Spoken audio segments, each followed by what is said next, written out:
don't know if you saw this, but recently JHS and Josh at JHS has decided to stop making the Ross pedals, because essentially I think they had built something like 8,000 of these, and they sold quite a few early on, and then from January to like this time of this year they've sold like 300 of the pedals like in total, which has basically shown that they've flopped. I wanted to kind of ask in this video, what does this tell us about how much they're charging for these pedals? Because there was some numbers that were thrown out in this video that kind of made me think, well, something here doesn't really add up. This channel is supported by TrueFire. TrueFire is an online library of lessons from some of my favourite players. There's thousands of lessons on there. You can use the promo code JNC40 to get 40% off of any of their courses.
I'm going to take apart my JHS Crimson, which I'm using in the intro there, and just kind of have a look at how many parts are in these pedals. I don't know if you've ever really thought about it in this way. I certainly haven't. Like, just look at it without the enclosure and kind of think about what it is that we're actually doing. It actually sounds pretty incredible. I managed to get it working.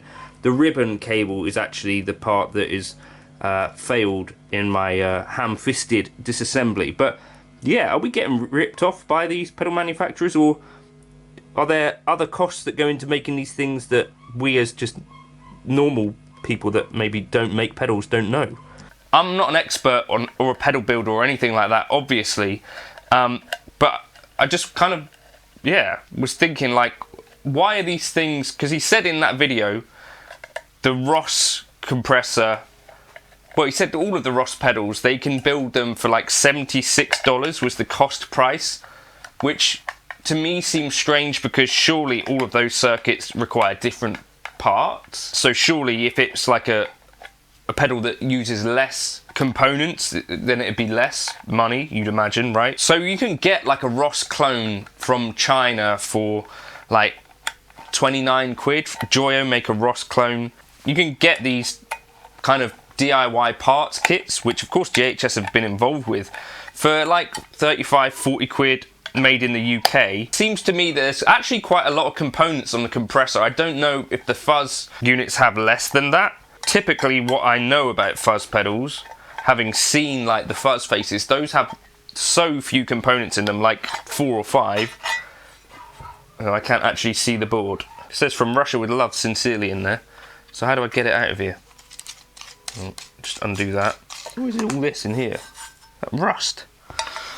I think it was in some ways really interesting to see Josh, who I think is pretty transparent with quite a lot of stuff, seems to really care about building pedals and that sort of thing, because they were being sold for like $189, and if you do the math on that, if they made 8,000 of them, it'd be like a 1.5 million sort of, that was kind of the amount of money that those things would generate. Now they're saying the costs $76 cost. Does that build in? Seems to me that if you're still blowing them out for like $79, that you're still actually, I think, building in quite a lot of profit even at the cost. Like, I don't know, unless it's way more expensive for these companies to build pedals than we know. There are around 35 employees was what I found online working at JHS, and they work in Kansas City, right? And there's actually a really cool video about how they make pedals, so you can see some of the process and stuff. I think a lot of the boards themselves are, how do I get this bit off, are surface mounted, right? So wave soldered, so there's not really any, it's just assembly that they're more or less doing, right? There's not huge amounts of cost involved in actually soldering these boards. They're not hand wired or anything like that. So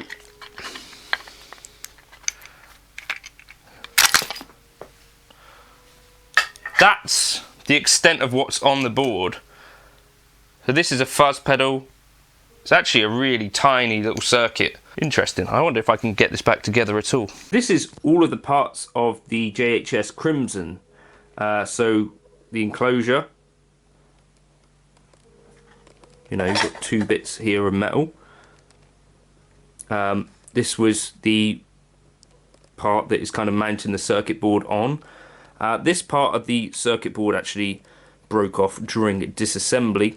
That's a me problem. Then you've got the actual circuit board itself, which is pretty sparse. SMT, as you can see. Then you've got a ribbon cable connecting up this part here, which is obviously your jacks and your power, and then a battery supply.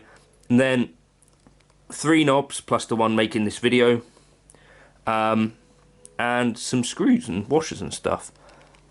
I don't know what, in terms of like actual parts here, what is the monetary value of this? In terms of labour with this, you know, it's all wave soldered, so it's the assembly part is what we're paying for, right? And for a total price that this was to you or I or Jason, who actually bought me this pedal for me just to ruin it on a video, let me know your thoughts. So you can see from the Noticlon thing that they're able to put these things to the market for way above their actual cost price, because that presumably has no assembly costs like this does. So actually disassembling this thing probably takes about the same amount of time as assembling it, right? So if they come to them like this, I think they have to solder foot switches, was some part of what they're doing. But yeah, my question was, if you can get a, because these are generally not totally original circuits, right? Which is not to say that they have no value at all, but like they are in many cases clones, especially the Ross things. Now they're not hand wired like the original ones would have been, so there's some differences there anyway.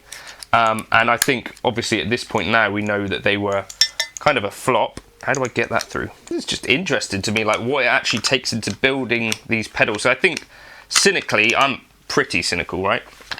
I tend to think that a lot of these things are somewhat overpriced. I've now lost my mode switch.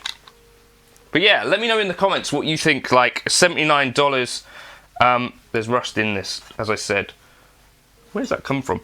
Are we getting ripped off by these pedal manufacturers? Or, yeah, what do you think? Because to me, it still seems like even if they're blowing them out at $79, I can't imagine that there's $79 of, like, that must be building in like a huge marketing budget and all these sorts of things and making the documentary. I think that's how you get to the cost price of $79 per unit, rather than it actually being you know, $79 worth of work to get these things. You know, you're building in some R&D, but you know, that's a pedal that existed before. It's cooked now. Well, I guess it was worth it for making the video. So yeah, that's a JHS Crimson cooked. How much does it, like a little circuit board like this, cost to make? Can't be loads of money, can it? let me know in the comments.